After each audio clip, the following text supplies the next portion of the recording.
Item ಯಾವುದೇ ಇರಲಿ try ಮಾಡಿ ಆಚಿ ಚಿಕನ್ ಮಸಾಲಾ. ಬೆಂಗಳೂರಿನ 12 ಕಡೆಗಳಲ್ಲಿ ಇವತ್ತು ಇಡಿ ತಂಡದಿಂದ ದಾಳಿಯಾಗಿದೆ. ಮಾಜಿ ಕೇಂದ್ರ ಸಚಿವ ರೆಹಮಾನ್ ಖಾನ್ ಮನೆ ಮೇಲೆ ರೈಡ್ ಆಗಿರೋದು. ರೆಹಮಾನ್ ಖಾನ್ ಮೊಮ್ಮಗನ ಜೊತೆ ಶ್ರೀಕಿ ನಂಟು.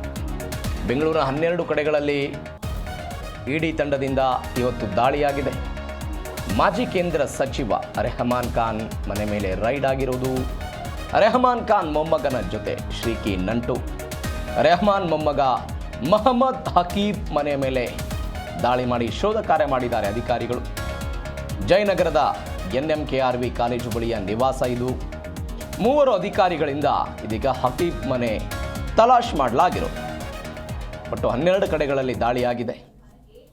ಇದೀಗ ಮಾಜಿ ಕೇಂದ್ರ ಸಚಿವ ರೆಹಮಾನ್ ಖಾನ್ ಮನೆ ಮೇಲೆಯೂ ಕೂಡ ರೇಡ್ ಆಗಿರೋದು. ಬೆಳಗ್ಗೆ 6:30 ಇಡಿ ಅಧಿಕಾರಿಗಳೆಲ್ಲ ಎಂಟ್ರಿ ಕೊಟ್ಟಿದ್ದಾರೆ. ದೆಹಲಿ ಪಬ್ಲಿಕ್ ಸ್ಕೂಲ್ ಮಾಲೀಕ ಮೊಹಮ್ಮದ್ ಹಕೀಬ್, ದೆಹಲಿ ಪಬ್ಲಿಕ್ ಸ್ಕೂಲ್ ಏನಿದೆ ಅದರ ಮಾಲೀಕ ಮೊಹಮ್ಮದ್ ಹಕೀಬ್, ಇದೀಗ ಇವರ ನಿವಾಸದ ಮೇಲೆಯೂ ಕೂಡ ದಾಳಿಯಾಗಿದೆ. ಮಾಜಿ ಕೇಂದ್ರ ಸಚಿವ ರೆಹಮಾನ್ ಖಾನ್ ಅವರ ಮೊಮ್ಮಗ ಮೊಹಮ್ಮದ್ ಹಕೀಬ್ ಇವರ ನಿವಾಸದ ಮೇಲೆ ದಾಳಿಯಾಗಿದೆ. ಅಧಿಕಾರಿಗಳೆಲ್ಲರೂ ಕೂಡ ಪರಿಶೀಲನೆ ಮಾಡಿದ್ದಾರೆ. ಒಂದು ಕಡೆ ನಲ್ಪಾಡ್ ಹ್ಯಾರಿಸ್ ಅವರ ನಿವಾಸದ ಮೇಲೆ ದಾಳಿ ಪರಿಶೀಲನೆ. ಪ್ರಮುಖವಾಗಿ ಈ ದಾಳಿಯ ಉದ್ದೇಶ ಅಂತ ಹೇಳಿದರೆ ಈ ಶ್ರೀಕಿ ಜೊತೆಗೆ ನಂಟು ಅಂತ ಹೇಳಲಾಗ್ತಿದೆ.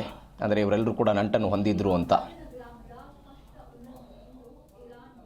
ಹೀಗಾಗಿ ಇದೀಗ ದಾಳಿಯಾಗಿದೆ. ಜಯನಗರದ NMKRV ಕಾಲೇಜು ಬಳಿಯ ನಿವಾಸ ಅದು. 3 ಅಧಿಕಾರಿಗಳು ದಾಳಿ ಮಾಡಿದ್ದಾರೆ, ತಲಾಶೆ ಮಾಡಿದ್ದಾರೆ.